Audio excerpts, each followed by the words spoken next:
morning, Jai Shri Krishna. Let's get started. Let's close the eyes, hands in mudra, back straight, relax shoulders, three long omkars. Feel the vibrations.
Om Shanti Shanti. Let's keep the eyes closed. Join the hands at back of the body. Come to the Mother Supreme Earth. Raise both hands from the body. Inhale up. Rub the palms against the warmth, Urja. Cover the eyes and face under warm hands. Feel the warmth all over the face. Move the palms. Gently massage the eyelid. Hands down over the face. Open the eyes. And let's light exercise. As we inhale, raise both hands up. The upper body upward. The upper body to the one side. Back, align chin with the shoulder. Feel the stretches, twist. Back around the waist muscles. Come. Exhale to the side. Full twist. Stretch, stretch, stretch. And come back. We will do one more side. Do it pull. Keep the trunk vertical. Back.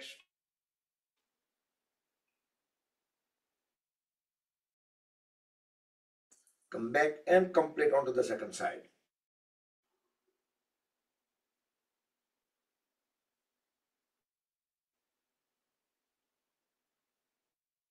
Come back. Extend both hands.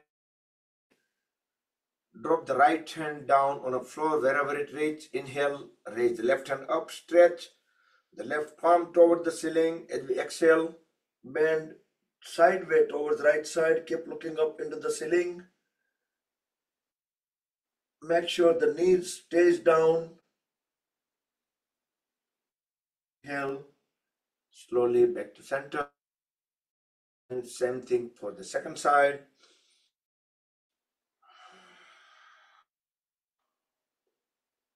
Keep looking up.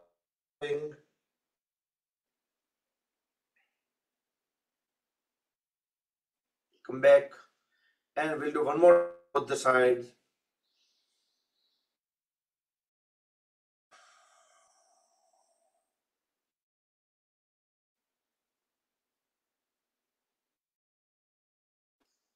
Come back and complete on the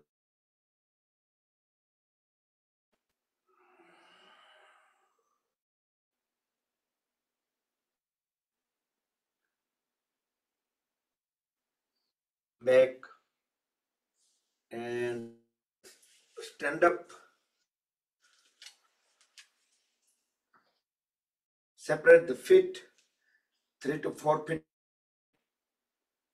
Raise both hands up. parallel to each other, elbow straight, deep inhale. As we deep exhale, bend towards the side, push the left side. So all the fingertips will be staying toward the corner of the ceiling. Come back, exhale. Now push shoulder out. Swaying palm tree pose, Tiryak Tadasana. Inhale, center. We'll do one more time. We can go a little bit.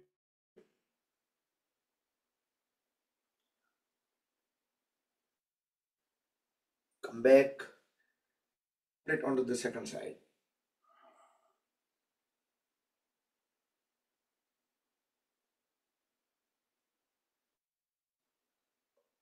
Come back. Bring both hands at the dip in, arch backward. Look. You can pushing the thumbs in. Exhale. Back up straight. Inhale again. Exhale. Bend forward down. Let the upper body completely at the waist.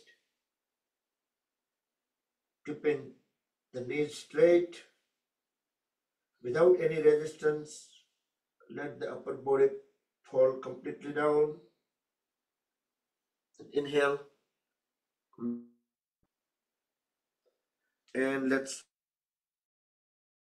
start the music, mantras. Follow the beat, music.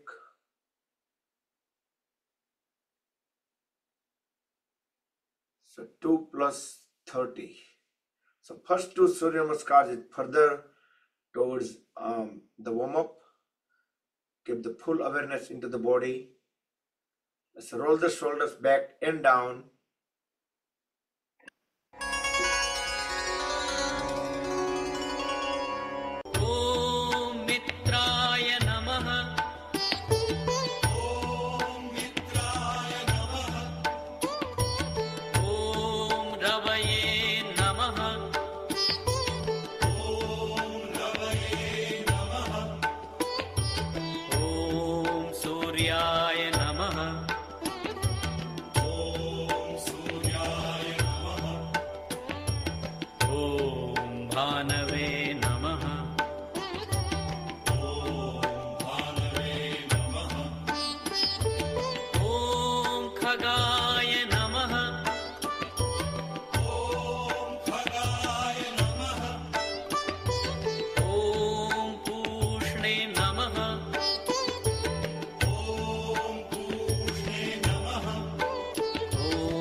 सवित्रे नमः। ॐ सवित्रे नमः। ॐ अर्काय नमः। ॐ अर्काय नमः। ॐ भास्कराय नमः। ॐ भास्कराय नमः।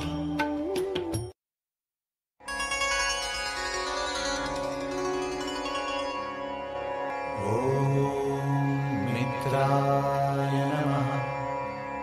ॐ रवये नमः। ॐ सूर्याय नमः। ॐ भानवे नमः। ॐ खगाय नमः। ॐ पूष्णे नमः। ॐ हिरण्यगर्भाय नमः। ॐ मरीचये नमः। ॐ आदित्याय नमः। ॐ सवित्रे नमः। ॐ अर्काय नमः।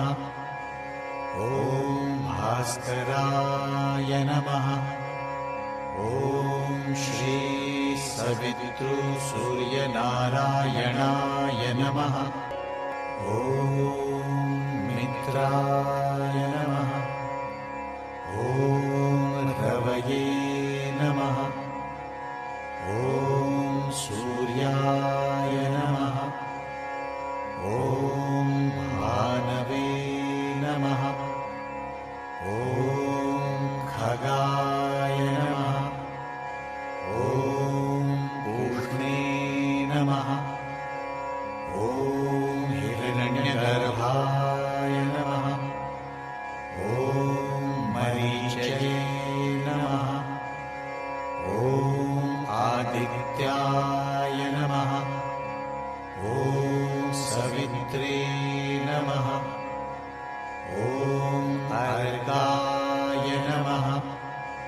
ॐ भास्कराय नमः। ॐ श्री सवितृ सूर्यनारायणाय नमः। ॐ मित्राय नमः। ॐ रवये नमः। ॐ सूर्याय नमः। ॐ भानवे नमः। ॐ खगाय नमः।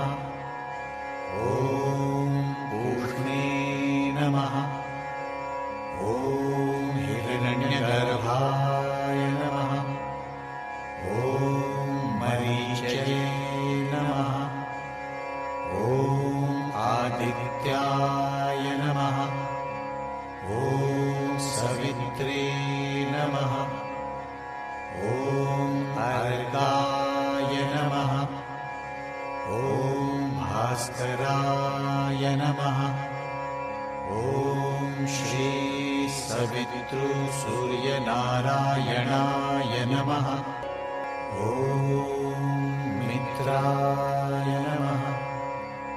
ॐ रवये नमः।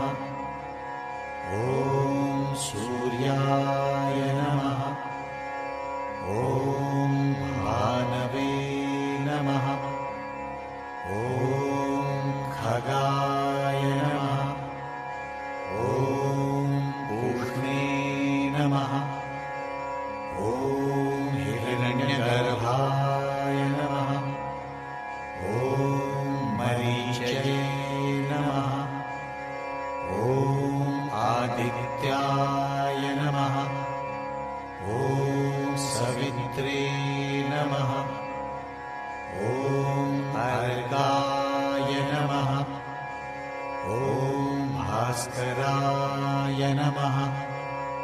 ॐ श्री सवितृ सूर्यनारायणाय नमः। ॐ मित्राय नमः। ॐ रवये नमः। ॐ सूर्याय नमः।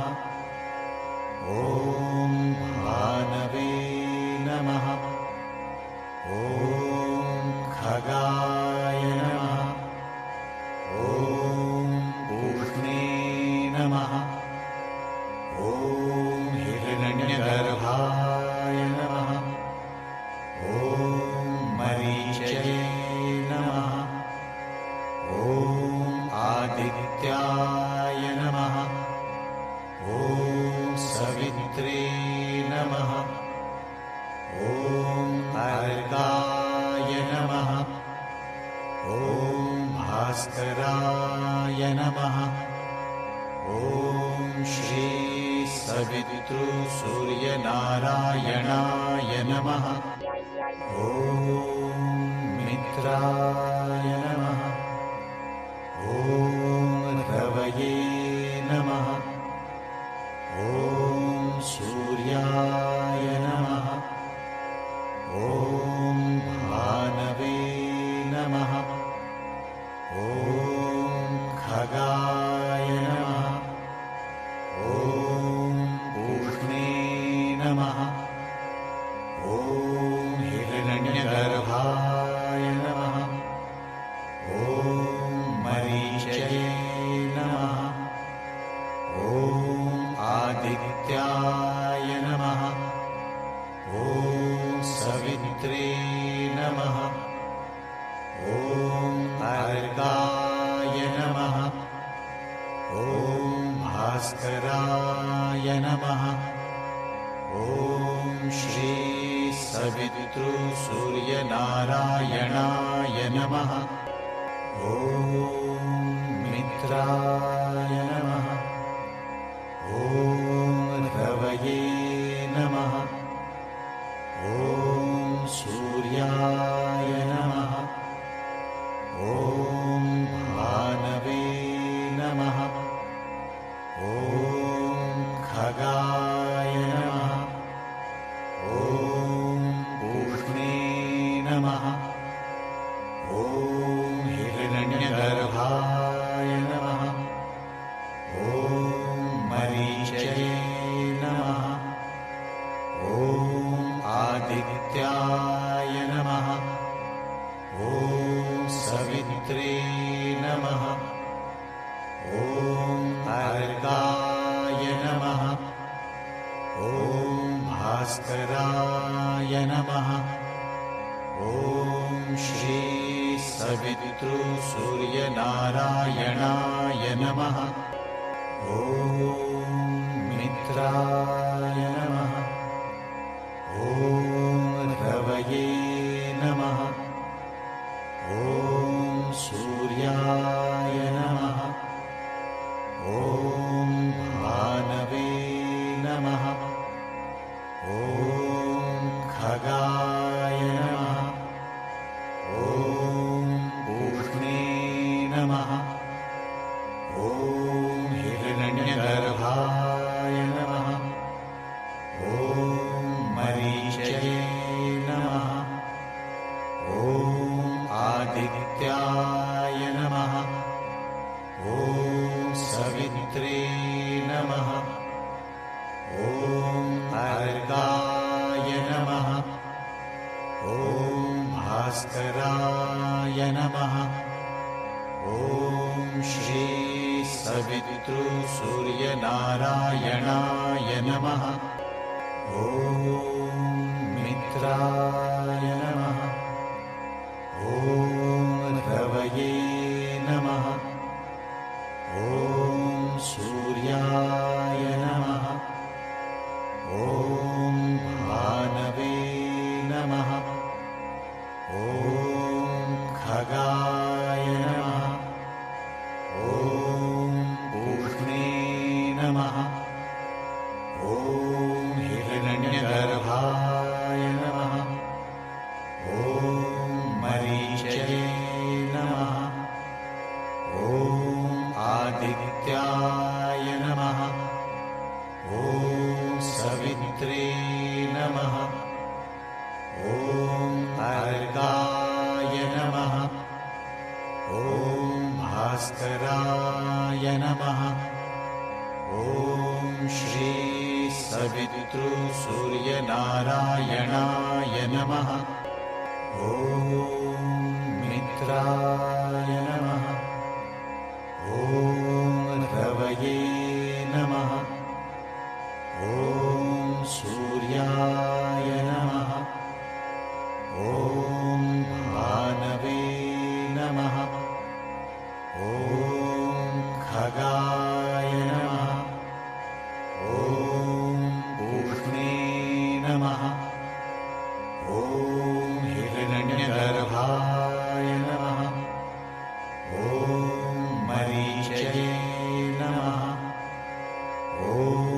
आदित्याय नमः।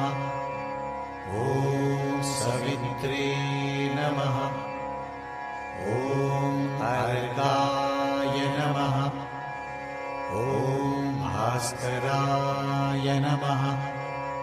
ॐ श्री सवितृसूर्यनारायणाय नमः।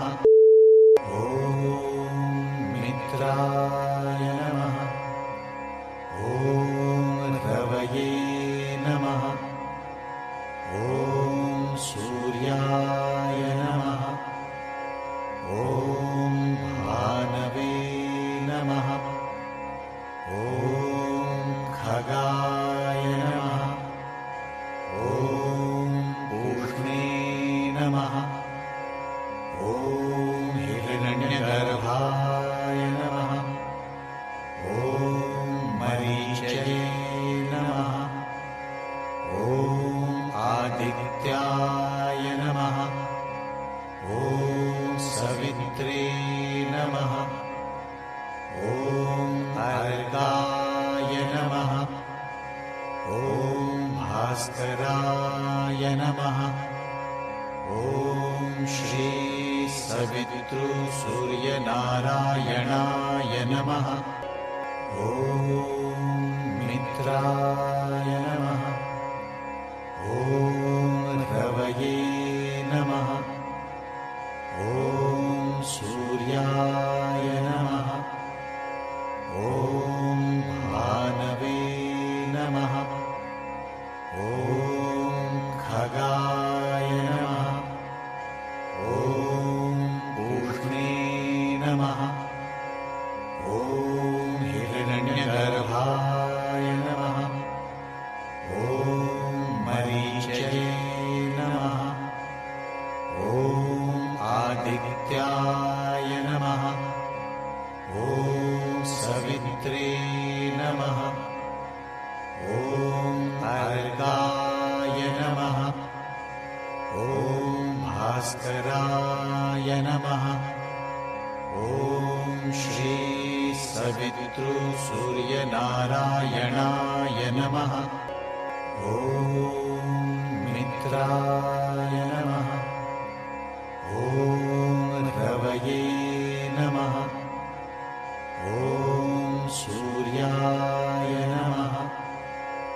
ॐ भानवे नमः। ॐ खगाय नमः।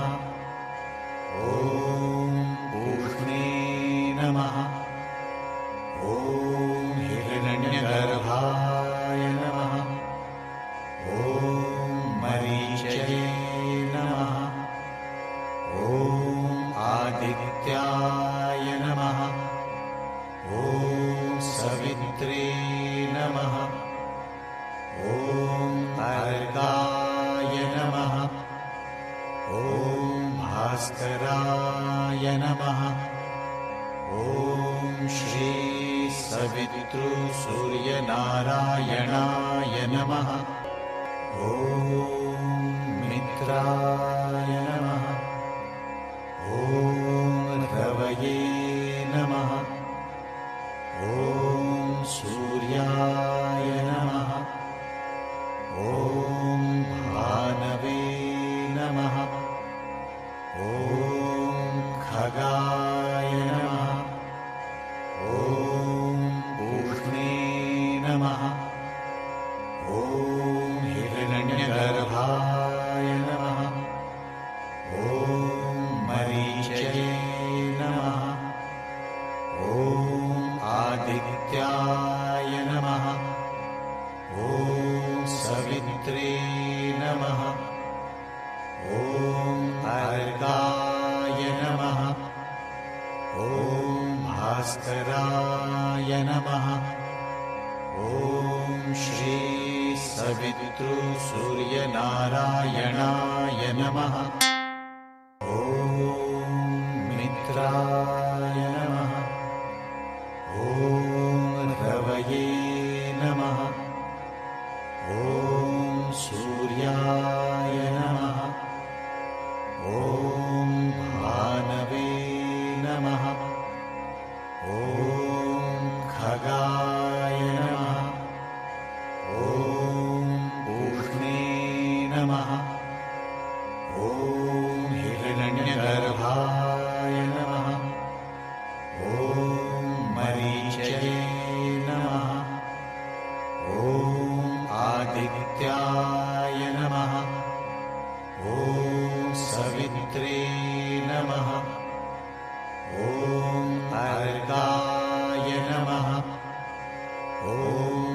भास्कराय नमः।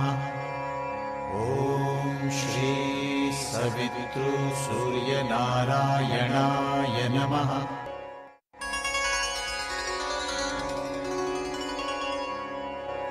ॐ मित्राय नमः।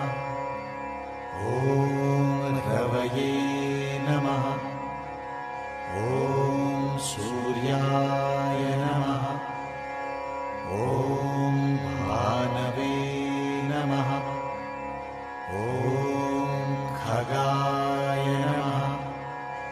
ॐ पूष्णे नमः। ॐ हिरण्यगर्भाय नमः। ॐ मरीचये नमः। ॐ आदित्याय नमः। ॐ सवित्रे नमः। ॐ अर्काय नमः। ॐ भास्कराय नमः।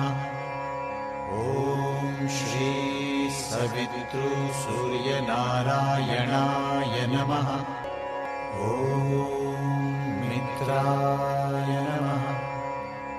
ॐ रवये नमः।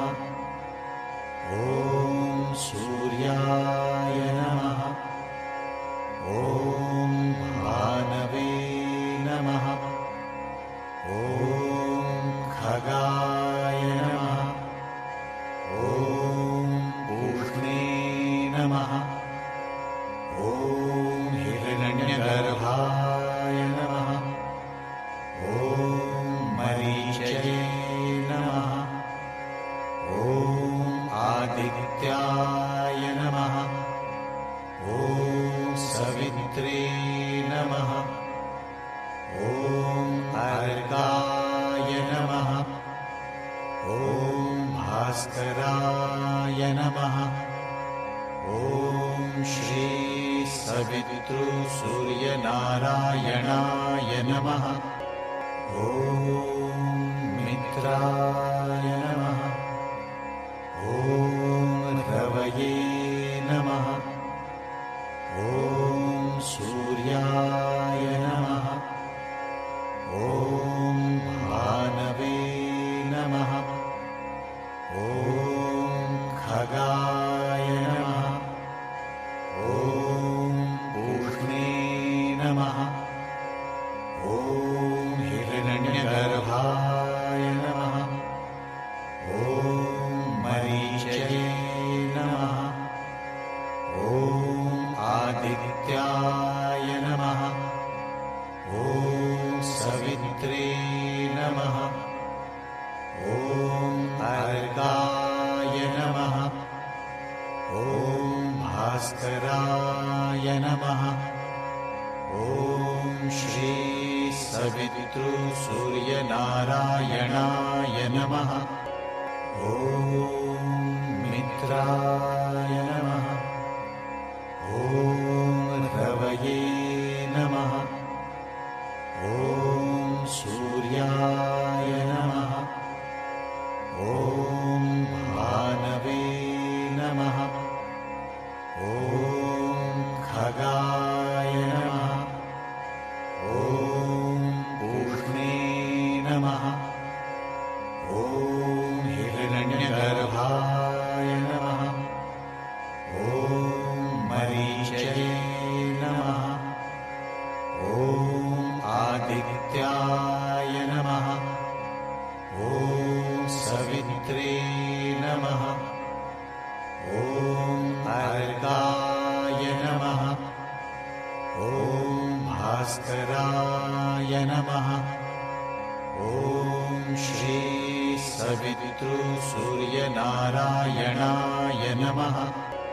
ॐ मित्राय नमः। ॐ रवये नमः। ॐ सूर्याय नमः। ॐ भानवे नमः। ॐ खगाय नमः। ॐ पूष्णे नमः। ॐ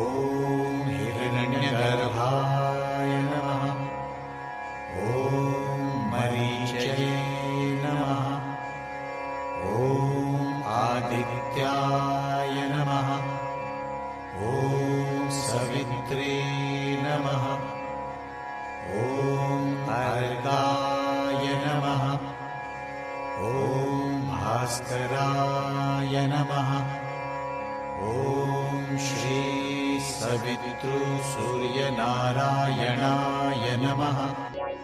ॐ मित्राय नमः। ॐ रवये नमः। ॐ सूर्याय नमः। ॐ भानवे नमः। ॐ खगाय नमः। ॐ पूष्णे नमः। ॐ हिरण्यगर्भाय नमः। ॐ मरीचये नमः। ॐ आदित्याय नमः। ॐ सवित्रे नमः। ॐ अर्काय नमः। ॐ भास्कराय नमः। ॐ श्री सवितृसूर्यनारायणाय नमः। ॐ मित्राय नमः। ॐ रवये नमः। ॐ सूर्याय नमः। ॐ भानवे नमः। ॐ खगाय नमः। ॐ पूष्णे नमः। ॐ हिरण्यगर्भाय नमः। ॐ मरीचये नमः। ॐ आदित्याय नमः। ॐ सवित्रे नमः। ॐ अर्काय नमः। ॐ भास्कराय नमः। ॐ श्री सवितृसूर्यनारायणाय नमः। ॐ मित्राय नमः। ॐ रवये नमः। ॐ सूर्याय नमः। ॐ भानवे नमः। ॐ खगाय नमः। ॐ पूष्णे नमः। ॐ हिरण्यगर्भाय नमः। ॐ मरीचये नमः। ॐ आदित्याय नमः। ॐ सवित्रे नमः। ॐ अर्काय नमः। ॐ भास्कराय नमः। ॐ श्री सवितृसूर्यनारायणाय नमः। ॐ मित्राय नमः। ॐ रवये नमः। ॐ सूर्याय नमः। ॐ भानवे नमः। ॐ खगाय नमः। ॐ पूष्णे नमः। ॐ हिरण्यगर्भाय नमः। ॐ मरीचये नमः। ॐ आदित्याय नमः। ॐ सवित्रे नमः। ॐ अर्काय नमः। ॐ भास्कराय नमः। ॐ श्री सवितृसूर्यनारायणाय नमः। ॐ मित्राय नमः। ॐ रवये नमः। ॐ सूर्याय नमः। ॐ भानवे नमः। ॐ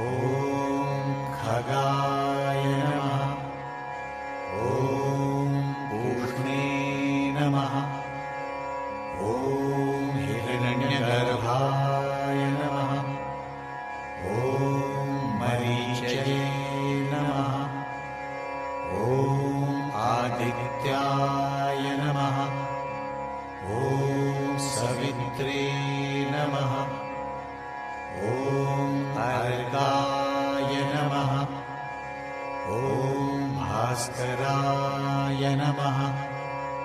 ॐ श्री सवितृसूर्यनारायणाय नमः।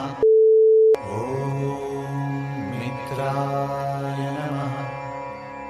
ॐ रवये नमः।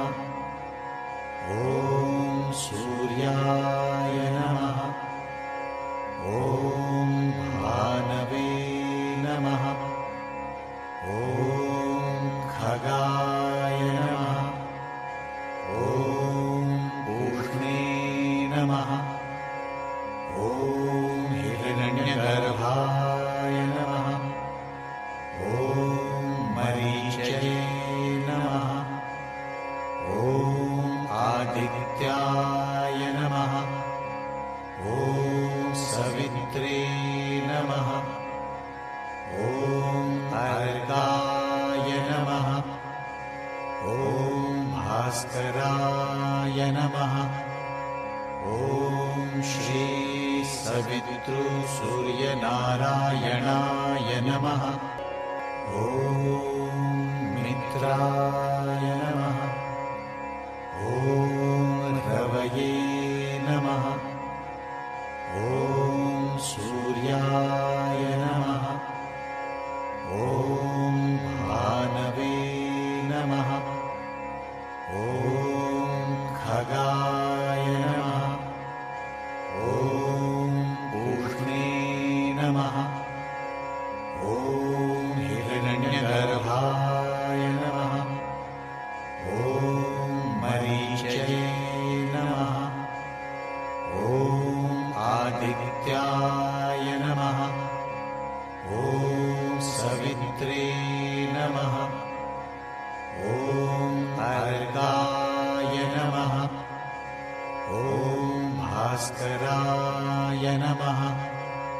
ॐ श्री सवितृसूर्यनारायणाय नमः।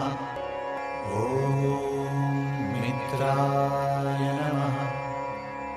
ॐ रवये नमः। ॐ सूर्याय नमः। ॐ भानवे नमः। ॐ खगाय नमः। ॐ पूष्णे नमः। ॐ हिरण्यगर्भाय नमः। ॐ मरीचये नमः। ॐ आदित्याय नमः। ॐ सवित्रे नमः। ॐ अर्काय नमः। ॐ भास्कराय नमः। ॐ श्री सवितृसूर्यनारायणाय नमः। ॐ मित्राय नमः। ॐ रवये नमः। ॐ सूर्याय नमः। ॐ भानवे नमः। ॐ खगाय नमः। ॐ पूष्णे नमः। ॐ हिरण्यगर्भाय नमः। ॐ मरीचये नमः। ॐ आदित्याय नमः। ॐ सवित्रे नमः। ॐ अर्काय नमः। ॐ भास्कराय नमः। ॐ श्री सवितृसूर्यनारायणाय नमः। ॐ मित्राय नमः। ॐ रवये नमः। ॐ सूर्याय नमः। ॐ भानवे नमः। ॐ खगाय नमः। ॐ पूष्णे नमः। ॐ हिरण्यगर्भाय नमः।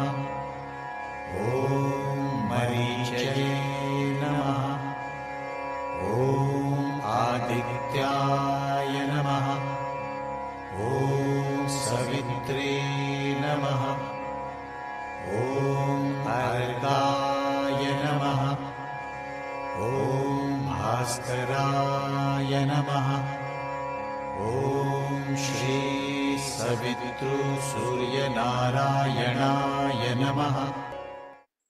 Hari Om, Hari Om, Hari Om. Jai Shri Krishna. Let's shake up the body, add some more activities within the body. With hands, shake up the feet, legs, thighs.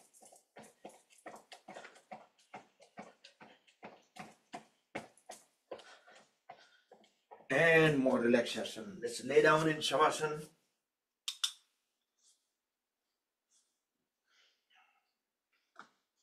Complete relax, full rest. Close the eyes.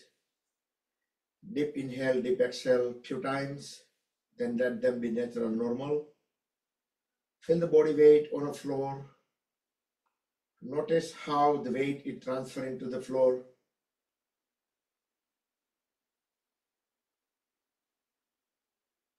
Let's keep awareness within the body. From head to toes, toes to the head, body part by body part. At each place, we'll try to acknowledge any kind of sensations, relaxations, vibrations, heartbeat, blood circulation, pulse, anything, everything for 3 full minutes. And time starts now.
Last 10 seconds to bring the awareness back to the head area if you haven't yet.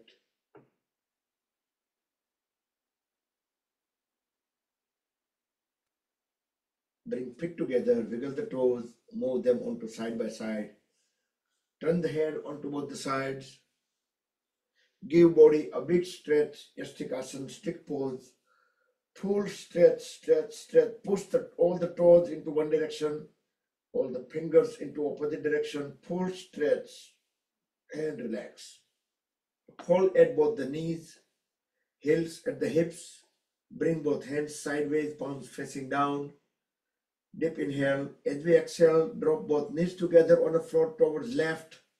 Turn the head towards right. We can push the palms into the floor and feel the twist, the stretches at the middle of the spine. Inhale, back to center. Exhale to the opposite side. Both knees on the floor towards right, head towards left. Push the palms in the floor and feel the stretches. Inhale, back to center. One more time, both knees towards left, head towards right. Inhale, come back. And finally, drop both knees towards right, head towards left for a few seconds. And turn the whole upper body also towards right. Stay on right for a couple more breaths in and out.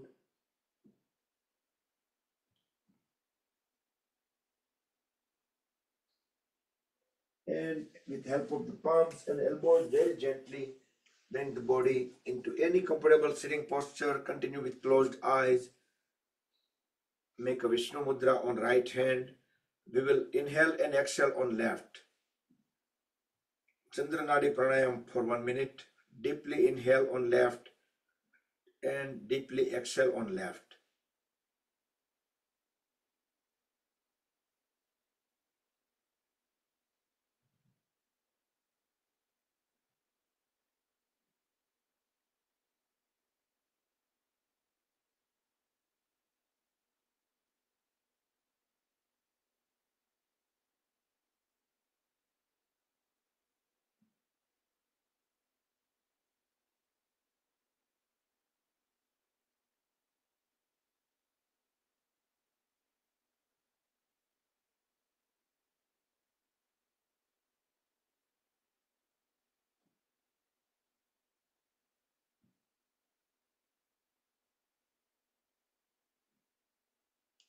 Come back, relax.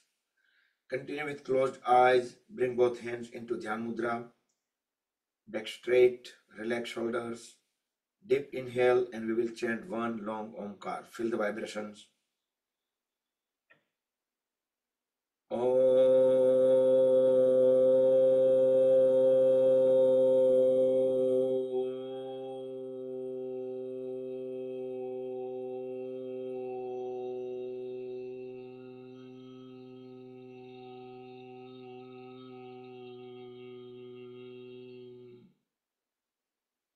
Om Shanti Shanti Shanti. Rub the palms against each other. Make them warm, generate urja. Flex warm hands over the eyes and face. Move the palms over the eyes, gently massage the eyelids. Open and close eyes few times in dark under the palms. Slowly slide hands down over the face, gently open the eyes. Rub the palms one more time. Place them on top of the head, back of the head, neck, shoulders, arms, trunk, legs, back, throughout the body to spread the energy within. Hari Om Tat Sat Shri Gurubhyo Namaha. Happy Thursday, Brihaspativar ka din Shubha Mangal ho. Now I'm going to let you guys unmute. Yep, you all are unmute. Jai Shri Krishna.